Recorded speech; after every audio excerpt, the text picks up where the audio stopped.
Hello అండి, నమస్తే. నేను Madhavi. Welcome to me Godavari అమ్మాయి ఛానల్.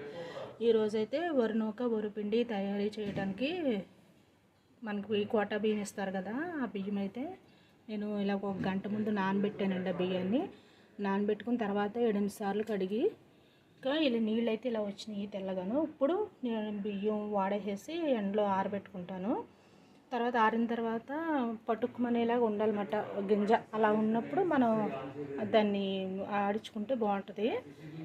అయితే ఇగో ఫస్ట్ టైం ఒక గంట నానబెట్టిన తర్వాత కడిగిన నీళ్ళు అయితే ఇలా ఉన్నాయి. ఈ నీళ్ళని కూడా నేను వేస్ట్ చేయనండి. ఈ నీళ్ళను కూడా నేను 1:5 రేషియోలో కలిపేసేసుకుని మొక్కలకైతే ఇచ్చేస్తాను. కడుగు నీళ్ళు అంటాం కదా, అవి అన్నమాట. బియ్యం కడిగిన నీళ్ళని కడుగు నీళ్ళు అంటాం.